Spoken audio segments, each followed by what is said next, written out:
Amasasi ganyose babiri bakubiddwa olunaku olwajjo. General Museveni yatadde omukono ku mateeka agagoba ebisiyaga mu ggwanga Uganda. Naye nga bwe nze mbagamba kakati waliwo abaddukidde dda mu kooti bagende mu maaso n'okuba nga balagira kino ekyasaliddwawo General Museveni kisobole okuba nga kisazibwamu.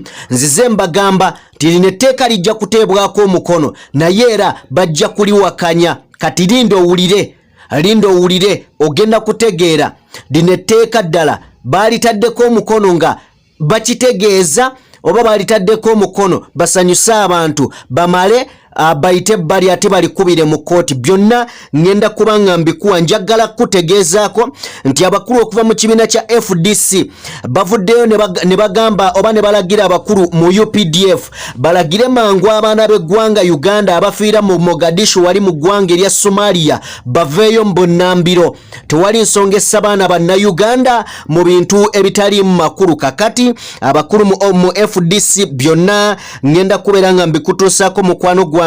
Nkugambye abantu 11 bebeesoodeyo kubanga bawakanya kino General Museveni kyeyakoze.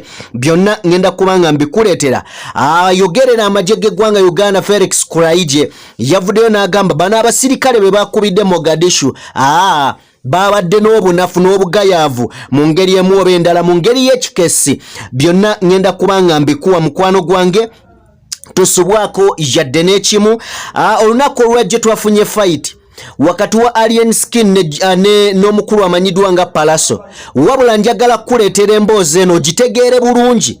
Ddala kituufu Pallaso yalwanye ne Aline Skine oba babadde bali ku stand ey'ekivvulu? Eno emboozi ogenda kugiwulira. Nkukuŋŋaanyiriza obujulizi obw'enjawulo n'ebintu eby'enjawulo ebigenda otukakasa ddala Pallaso yakubye oba yabadde stand. Tugenda kubitunuulira ku byonna mbikuleetedde. Ngenda kuleetera ne Pallaso kiki kyayogedde nga clearinga air kati beerako. Mu ngeri yemu Oweekitiibwa Robert Kyagulanyi Ssentamu avuddeyo ayongedde okubanga oba oliawo ayongera okulaga obutali bumativu ku ngeri gye bawambamu abaana ba NUP oba abaana b'ekibiina ekya National Unity Platform. Era waliwo gwe bawambye wa myaka 23. Munzikirize mbabuuzeeko mwenna gye musinziira okubanga mutugoberera abali mu bitundu by'ensi eby'enjawulo. Bannange mwebale nnyo, mwebalire ddala. Njagala kubeebazaako bannayuganda abagoberera omukutu gwaffe guno. Eno ye DPTV Uganda of course mbeera Sajjime abeerawo okubanga mbatuusaako ebintu eby'enjawulo. Kati nno nensinzira wano okubanga nkusaba gwe yakatwegattako genda mu maaso n'okubanga osubscribinga omukutu gwaffe mu ngeri yemu. Genda mu maaso n'okubanga wa video yaffe like. Mukwano gwange ffe tuseetula emboozi amawulire mangi genkuleetedde olunaku olwaleero. Ky'olina okukola kutuula n'okkakkana nze n'ensosootola. Ampuliriza, mbadde njagala tutandike n'etteeka lya General Yoweri Tibahabulwa Kaguta Museveni erikwata ku bali b'ebisasiro oba abali b'ebisiike oba ebisiyaga. Ampuliriza, njagala kutegeezako nti olunaku olwajjo omukulu General Yoweri Tibahabulwa Kaguta Museveni yatadde omukono ku mateeka agagoba ekisasiro mu ggwanga Uganda. Era ebyavuddeawo twagenza okuwulira nga America ne Bungereza zo zaddiddemu awo, tezaalinze era ne ziteeka ban ku visa y'omukyala Right Honorable Speaker Anita Amongi. Ne bamuteekako ban obutaddamu kuyingira nsi nga Bungereza ne America. Ampuliriza, kino kigenda kulekawa ebyenfuna by'eggwanga Uganda era kigenda tulekawa nga bannayuganda abaffe. Etteeka lino wadde General Museveni yalitaddeko omukono, tutunuulire oba tulikube mu ttooki digenda kukola oba gagenda kukola. Mu 2013 etteeka lino lyennyini lyajja era lyaliko ku fulo ya Paalamenti. Mwami Museveni n'alisaako kkono omukono, wabula bagenda mu maaso n'okubanga balikubira mu kooti. Era yayimirira mu nsonga ezo yali Andrew Mwenda ne munnamateeka we mu kiseera ekyo Fox Odoyi. Be bagenda mu maaso n'okubanga balikuba. Etteeka lye limu lyakomyewo mu Paalamenti. Bwe lyakomyewo Paalamenti n'erinyigamu sitampu ngere yakulembeddemu ensonga eno oba yaleeta etteeka lino ye mukulu amanyiddwa nga Asumani Basalirwa. Asumani Basalirwa etteeka kino kirungi naye kigenda kukola kubanga abaali ku baluli be baakomyewo. Ampuliriza nzize ngamba tujja kulaba General Museveni ng'akwata omukono asayininga ku mateeka gano abangoberera muli bajulizi bange ne mbagamba naye bw'anaamala oddissaako omukono nsuubira abantu abajja okuvaayo balikube era tetuludde nga yakamala okuba ng'alissaako omukono eri Amerika ne Bungereza beekalakaasa omukulu amanyiddwa nga Andrew Mwenda. Jjukira ono munnamawulire, njagala wano owulirize obulungi munna-Uganda. Ono Andrew Mwenda munnamawulire yagenze n'abantu abalala 11 mu kiseera kiri mu 2013 Fox Odoi yali munnamateeka wa Andrew Mwenda. Mu budde buno Fox Odoi member wa parliament mulamba ajjudde mu lukiiko lw'eggwanga era n'omuliro gwayakira mu parliament nga boogera ku nsonga ezo. Njagala kutegeeza Fox Odoi ye yali tawagira babaka balala. Njagala n'owulire obulungi omuntu eyagenze okuba etteeka eryo Andrew Mwenda. Sagala tugambe nti no tebawuliziganya na mwami Museveni. Andrew Mwenda buli lunaku buli lukya abeera ne General Museveni. Kyogamba kino kyalemu okubanga kyo bakyogerako nti no kino si kirungi. Juzi mwamulabye Andrew Mwenda ng'ali ne General Muwoozi ng'ali ne Balamu nga batudde ne mwami Museveni. Kyogamba mwami Museveni yali tasobola gamba Andrew Mwenda kino si kyagala. Awo njagala mutegeerewo bulungi. Andrew Mwenda abeera ne General Museveni naye etteeka lino General Museveni yalitaddeko omukono. Bw'aliteekako omukono Andrew Mwenda alikuba.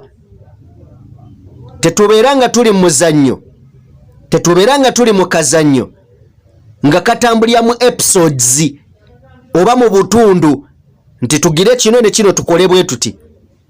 Sigamba nti kazannyo wabula neebuuza tetubanga tuli mu kazannyo kubanga General Museveni alaba Andrew Mwenda, Andrew Mwenda alaba General Museveni. Kino kyabalemu okwogerako. Kale etteeka lyeryo bye biriyo ndiruddeko nnyo olw'ensonga mbadde nina kyenjagala tukubaganyeko ebirowoozo mu ngeri y'emu tusobole okuba nga tulina ebibuuzo bye twebuuza mu mitwe gyaffe oba ntegeerekeka.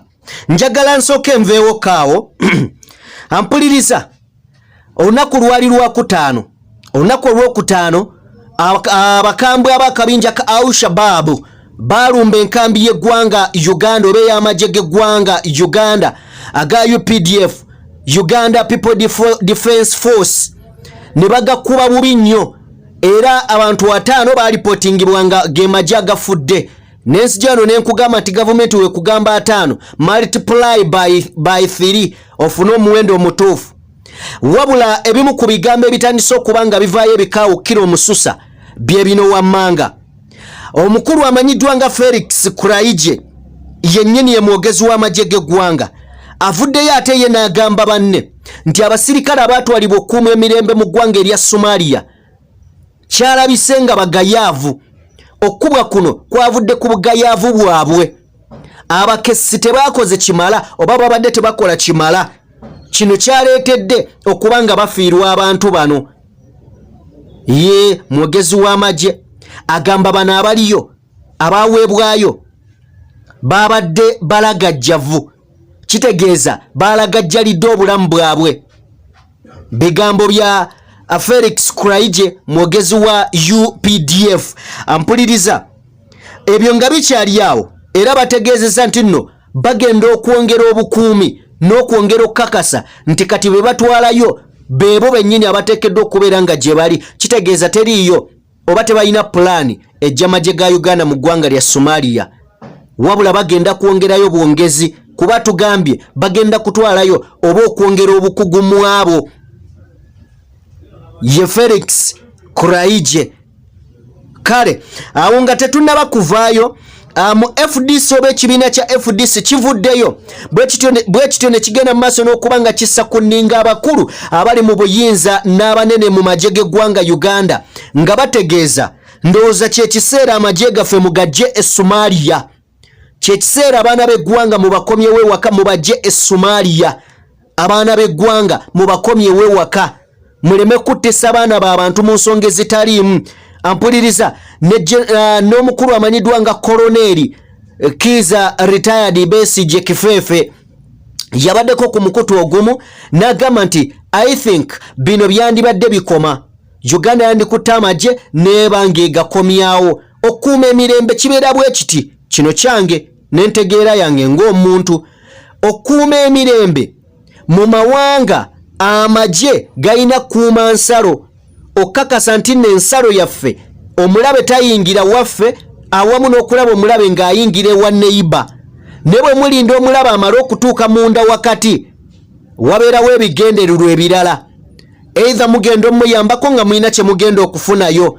Teri alumirirwa nga talina kigendererwa. Kakati ab'oludda olwa opposition ekibiina kya FDC kyavuddeyo dda ne kigenda maaso n'okuba nga kipininga n'okubassa ku nninga bagende maaso n'okuba nga bajjayo abaana b'eggwanga abagenda maaso n'okuba nga bafiira obwemage. Abaana b'eggwanga abagenda maaso n'okubeera nga oba oliawo baleka bannamwandu baleka abaana abato amabujje agatannaba nakwawula babajjeyo mangu. Wabula nga wetuwulidde omwogezi w'amagye Felix Kuraije ye yavuddeyo dda n'atugamba bagenda kwongera mu bwongezi kubawa bukugu basobole okuba nga tebalagajjalira bulamu bwabwe. Ampuliriza njagala ebyo tubisse bbali tubeeko ebirala bye tutunuulira olunaku olwaleero.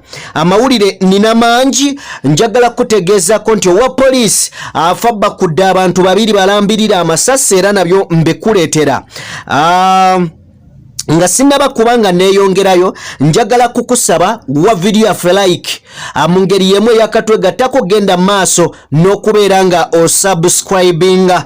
Kansooke nga sinnaba kutwala mu birala ddala nnyo nkuyiseeko wano Oweekitiibwa Robert Kyagulanyi Ssentamu known as Bobi Wine nga ye president wa National Unity Platform NUP yavuddeyo olunaku olw'eggulo n'atugamba nti okuwambibwa kukyagenda mu maaso. Abasajja ba gavumenti ya Mwami Museveni bakyawambira ddala abaana baffe ng'ennaku z'omwezi 14 April wali endejje. Njagala kutegeezako nti Oweekitiibwa Robert Kyagulanyi Ssentamu yatugambye bawamba Comrade Aluna Lukyamuzi ngono atemera mu myaka egy'obukulu 23. Naye n'omwana muto muba mu mutwalawa. Anyway kale yemboozi atemera myaka egy'obukulu 23 era nga kigambibwa nti yatwalibwa ab'ebyokwerinda. Yes, ab'ebyokwerinda era guno omulembe Oweekitiibwa Robert Kyagulanyi Ssentamu agamba nti guno omulembe agugezezaako kulaba ng'ogusayirentinga buli avaamu ekigambo nkyukakyuka buli kigambo nti takwatagano oba oliawo na gavumenti. Era ng'agamba tusaba Oweekitiibwa Mukama Katonda ennyo omunene Guludene akuume Lukyamuzi Aluna ono okuva mbatamanya ng'ambe. Era n'ategeeza nti tukimanyi bulungi nnyo mu kiseera kino yandiba ali mu kucunyizibwa wabula tusaba Mukama Katonda ayinza byonna asobole okubeera ng'ate amugjayo brother waffe Aluna. Byebyo ebiva sayidi zeeyo njagala kuba nga nkwongerayo mukwano gwange mu ngeri y'emu. Njagala tweyongereyoko nkuwe emboozi endala munzikirize tusooke tulabe ku mboozi ya Aline Skine. Aline Skine beekubye ebikondo olunaku olwajjo naye teyakubye. Ampuliriza Aline Skine si muntu mmere kulya. Ekituufu kiri nti bokisa wa ddala naye teyaddiza Pallaso. Teyaddiza Pallaso naye nina Pallaso nga nnyonnyola kiki ekyabaddewo. Bwe tuba twanalizinga ebintu ebimu tufuna ebintu eby'enjawulo bye tugatta. Bw'owulira Pallaso ng'ayogera bwe yabadde akiryalinga air ku lwaki baalwanye osobola kiwulira n'ogamba Pallaso naye kyayogera ali mu kigatta bugassi. Wabula nga tetunaba kutuuka kubanga nkuwa Pallaso nzikiriza nkuweeka abantu ab'enjawulo nga boogera ku kyabaddewo nakyo oba oliawo ekiyinza okubeera nga kyapeniize. Kantandike n'omukyala Bad Black. Bad Black yavuddeyo n'agamba nti Aline Skine tuyambe otukubire Pallaso omwasa ebyo ebibala ebiri mu feesi ye n'ebigambo ebirala bingi. Era yamugambye lwana nnyo owoolere Pallaso oyo omukube wabula waliwo abantu abalala abavudde ne boogera ku nsonga eno y'emu. Nzikiriza nsooke nkuwa mukulu penge kabadde kawanvu ne ngenda katema, then nzije nkuwe Pallaso yennyini ngenda kuwa peng ngenda kuwa abantu ab'enjawulo nawo nagenda okuvaano ng'otegedde bulungi kiki ekigenze mu maaso. Ayini baana abataka kukola bino baba resikuti gye bamusomedde kulu kabanga police sola mbogo oyo ayina kuba akaso alina abaana ayina eggaali te Pallaso byange Pallaso simu kuba bandanyini eggaali city ali ni bogwe kubye okubasa yemo kamera sinese bibi pange mupanzi na tosola kuba ali ni ogenda kutya because you know you can't live in that Kampala. Ngo mkubye kwa alali you can't survive in Kampala. Pallaso fala njo kwa ali ebikola mu America respect ebi ali simu nawe bamuwadde sente music watu sente bachanya kye bagamba gwanga. That is how music is now. Yafuuka wa film kati bwe mugamba bwana abe ne mutoko bala byageze naleto wa TV ya soselo tegeka ka video TV yetunde mwabaze skiti bana mwe mwabaze skiti nebe kone buyanga muno buli obukubanga kirabo kutulya Pallaso okube moge. You know who Aline Skine is? Ye mwamuwadde mmeka naye alina kwa cho concert njira Pallaso ngavuga lovers concert eri ku Lugogo Cricket Oval nga balamu ye yagitaddemu ssente bajja kuzannya buli kimu. Kakati Aline Skine ayina nkwacho concert naye nzikiriza nsooke nkwongereyo omuntu omulala omu nkutwale mu mboozi ya Pallaso yennyini ng'ayogera ku kiki ekyabaddewo. Kansooke nkuwe emboozi endala wano. Okay, lero lwentegere nti Aline Skine yatusuubiza tati adenja ddala denja agitya. Bw'omulaba wano abuse kabangali ya poliisi n'afubutuka ate kino nze nkyagadde Aline Skine kyakoze. Poliisi ekutwala mukomera tebakusibye empingu tebakusibye emiguwa kabangali mbobeera okuutule nga bakutwala ku chicken tonight nga bakutwala ku KSF sokuweti emisana oba ekyeggulo oba enkoko agivuddeko n'adduka emisiina Aline Skine. Wano Uncle Pallaso amuyisaamu empi n'emisambagire. Aline Skine igokuwa abantu abakulu ekitiibwa igokuwa abayimbi ekitiibwa abantu bachakkuba watugamba okuba watisatisa nga jjajja isimu muyisaamu empi ni Pallaso akubye n'okabanga akaana kato.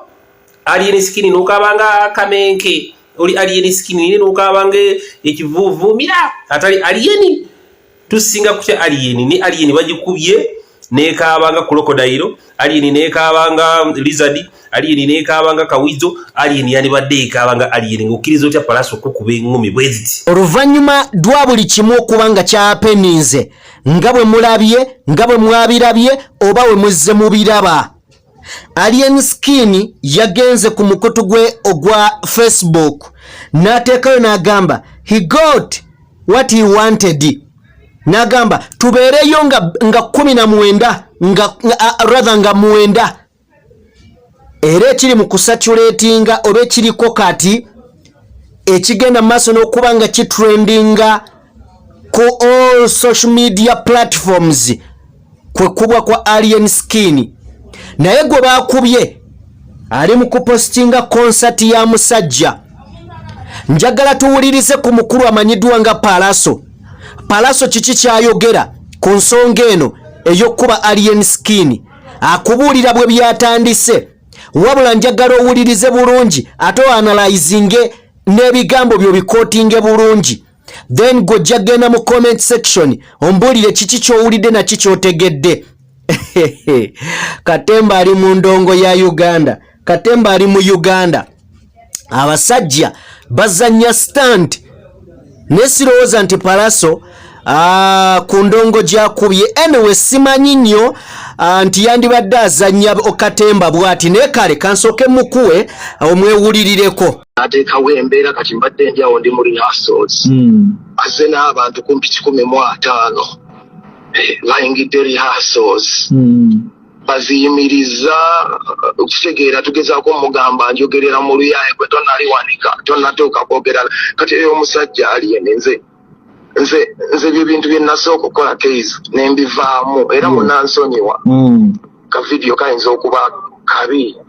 Uncle Pallaso, Uncle P abetondedde bananga abawagizi munamusonyiwa ka video kayinza okuyitirira naye mumusonyiwe. Are we together or are you there? Mbulira kikyolowooza nga bw'owulidde akatambi ka Pallaso gwe kiki kyolowooza kubanga bw'owulira engeri gy'ayogeramu ebigambo bye owulira ng'omusajja ekintu kyabadde planned bulungi era babadde ku script bulungi nnyo. Nze ye ndowooza yange n'okusinziira bwe nabirabye nabadde ndaba omukulu amanyiddwa Kyaga yagayo ng'agezaako okulaga ebintu bye bayonoonye ne ŋŋamba kakati yagambye kompyuta zonna bazoonoonye amataala ne ŋŋamba beekubye emiggo waggulu ne bakuba amataala kompyuta bazoonoonye nagenza olaba bwe bagamba kompyuta waliwo gundi keyboard zokka ne ŋŋamba wagwan anko mukulu Kyaga kati ebintu biriwa ate bye boonoonye biriwa nti babijjeewo ne ŋŋamba kale tugende ne kyogambye ate tunaagaana naye nga of course nga tukyagenda mu maaso njagala kusaba wa video yaffe like mu ngeri yemu genda mu maaso n'okuba ng'osubscribinga ku mukutu gwaffe bingi bye tubeera nabyo wano by'otalina kusubwa wabula njagala kujjukizaako mu ngeri yemu nti gwanyumirwa firimu z'Abannayuganda nja kusaba agenda maaso ku kibanja ekya YouTube ojuzeemu ebigambo bino Bugawood Films Uganda wabeereyo firimu ez'omulembe waliyo akatuubagiro nkwegayiridde muganda wange genda olabe ku katuubagiro ako maanyi mangi nnyo kalimu director kinene Yusuf mulala nnyo si wa bulijjo mu nsonga za firimu kale munzikirize mikwano gyange nsembe ne story eno ya musirikale. Omusirikale ono yakalakase banne amasasi. Ampuliriza simanyi kikigenda maaso mu ggwanga oba amasasi gagenda komadi awonze naawe wabula mu bitundu by'Essembabule eyo police post emanyiddwa ng'ey'e Matete police post abantu basatu bakubiddwa amasasi wabula omu afiiriddewo ekyennaku afiiriddewo ate si musirikale abadde muvubuka wa myaka 23 musajja wattu gwe bakubye amasasi n'afiirawo si musirikale si ki era nga wano kigambibwa nti omusirikale ono yafunye butakkanya ne banne n'abasindirira amasasi mu butanwa ne gakwata omuvubuka bw'atyo n'agenda maaso n'okuba ng'afiirawo. Kino nno bibaddewo wali mu bitundu Lwebitakuli sub-county mu Ssembabule district. Mawulire si malungi era nga njagala kutegeezaako omusirikale omu abasimattuse kubaddeko George asimattuse ne kubeerako Benon tumweheyirwe yes ageze maaso n'okuba nga asimattuka n'ebisago kyokka musajja wattu atabiriiko si wa poliisi si ki alusuddemu akaba. Kale nno mawulire si malungi okuva mu bitundu byeyo. Njagala onzikirize mukwano gwange nkusiibulire wano wabula nga nsaba lugaba Mukama Katonda omulungi ow'ekisa abankuumire mwenna basubscriber bange abawe bye musinga okuba nga muwagala awe omukisa emirimu gy'emikono gyammwe mugiganyulwemu entuuyo zammwe zibe za mugaso. Mukama abankuumire mbeere bulungi. Peace and love.